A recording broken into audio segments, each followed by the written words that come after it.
Welcome back to my channel teman-teman semuanya. Setelah kemarin kita udah bahas tentang fakta sejarah Valentine itu seperti apa, sekarang narasumber Google akan membahas dua kasus yang terjadi di masa Valentine. Identiknya Valentine itu adalah dengan keromantisan, kebahagiaan, dan seorang kekasih juga akan memberikan kado spesial pada pasangannya pada hari tersebut untuk membuktikan rasa cinta mereka atau rasa sayang mereka gitu kan. Akan tetapi tak selamanya Valentine itu identik dengan hal-hal yang berbau romantis teman-teman.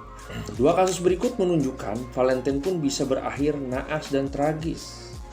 Tapi seperti biasa sebelum lanjut ke topik kasusnya gitu kan, buat teman-teman yang belum subscribe, teman-teman wajib subscribe channel ini terlebih dahulu, lalu nyalain notifikasinya juga, dan langsung saja inilah narasumber from Google. Oke, jadi yang pertama ada kasus pesta dansa yang membuat sepasang kekasih disiksa hingga tewas teman-teman setelah ikut acara tersebut. Nah, jadi pada waktu itu hari Valentine tahun 1971, Jesse McEwen dan Patricia Mann menghadiri pesta dansa yang tak jauh dari rumah mereka malam itu. Namun mereka tak pernah kembali ke rumah sejak malam tersebut. Polisi awalnya mengabaikan kasus tersebut karena polisi beranggapan bahwa dua sejoli itu melarikan diri. Ya, namanya juga anak muda gitu kan. Tapi beberapa minggu kemudian tiba-tiba dua mayat ditemukan diikat ke pohon yang lain dan tidak bukan adalah mayat si Jesse dan si Patricia. Nah, bisa jadi kronologinya seperti ini, teman-teman. Kasusnya itu berawal pada tanggal 12 Februari tahun 1971. Di mana pada saat itu diadakan pesta dansa menjelang hari Valentine di Westchester, lebih tepatnya di mana Patricia berkuliah. Nah, seperti anak-anak remaja pada umumnya, biasanya kalau ada pesta dansa dan party gitu kan, pastinya kita bakalan ajak pasangan kita dong. Masa iya kita dansa sendirian gitu kan, kecuali kalau emang kita jomblo gitu kan, beda cerita. Karena Patricia pacaran sama si Jess gitu kan, jadinya Patricia ajak Jess untuk berpesta dansa bareng-bareng. Udah pasti Jess mau dong, mana mungkin dia nolak ajakan pacarnya gitu kan, buat ke pesta dansa. Setelah setuju, Jess langsung cabut menghampiri Patricia untuk pergi ke pesta dansa bersama. Mereka di sana having fun, kayak anak muda pada umumnya gitu kan. Dan di pesta tersebut pun kurang lebih sampai jam setengah 12 malam. Dan terus akhirnya mereka memutuskan untuk pergi ke Lobsland. Lobsland ini adalah salah satu tempat perkumpulan buat anak-anak pacaran gitu kan. Seperti jalanan kosong dan nggak ada bangunan atau rumah yang dibangun di jalan itu. Singkat cerita mereka memutuskan untuk pergi ke Lobsland itu sekitar jam 12 malam teman-teman. Dan semenjak saat itulah mereka nggak pernah pulang.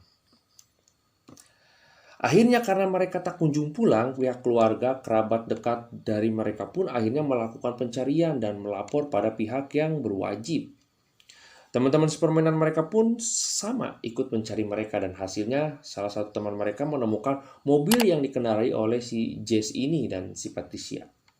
Keadaan mobilnya pun baik-baik aja, semuanya normal, bahkan nggak ada hal-hal yang mencurigakan gitu kan. Kecuali fakta di mana mereka berdua nggak balik dari semalam.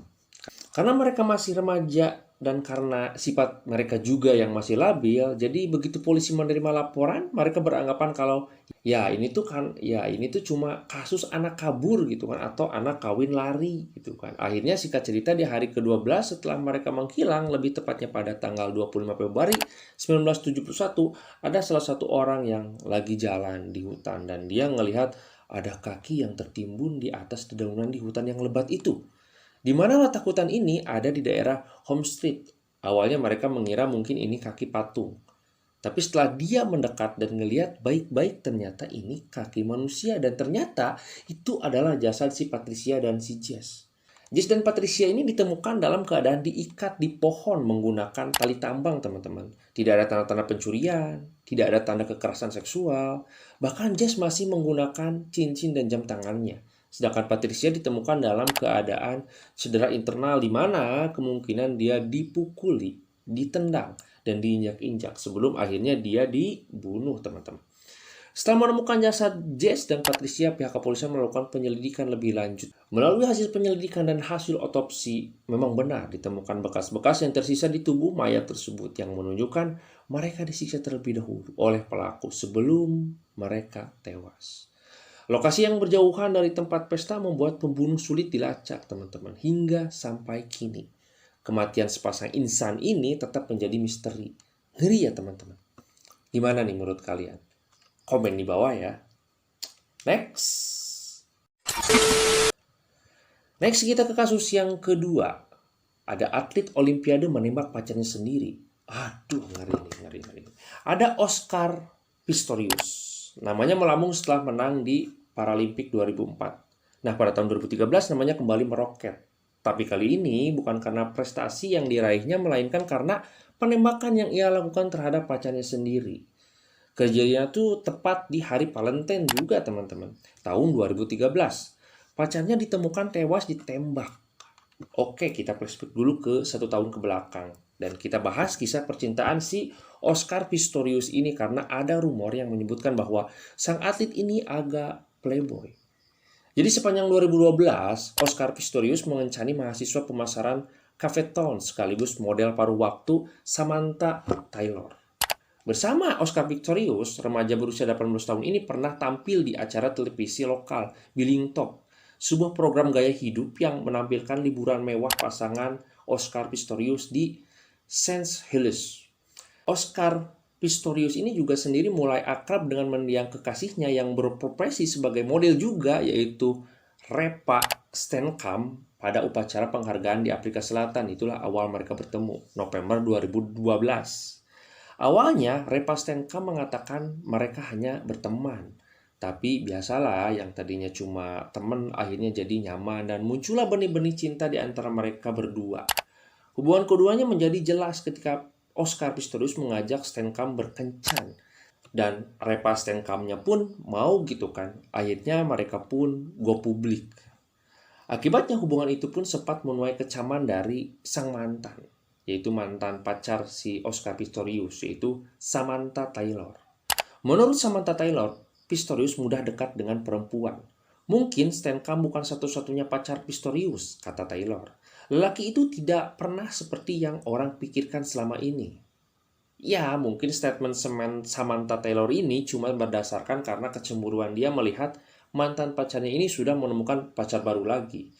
Mungkin ya, Tapi teman-teman, selain nama-nama di atas, Oscar Pistorius ini sempat dekat juga dengan 3 perempuan lain di Afrika Selatan, yaitu Jane Atkins, Melissa Rom, dan Canelle du Plessis. Ketiganya adalah wanita muda, cantik, dan berambut pirang. Dan di tahun yang sama pun salah satu surat kabar di New York memprediksi bahwa Oscar Pistorius berpacaran juga dengan model Rusia, Anastasia Khojisova. Wah. Pada cantik-cantik semua, anjir, gokil.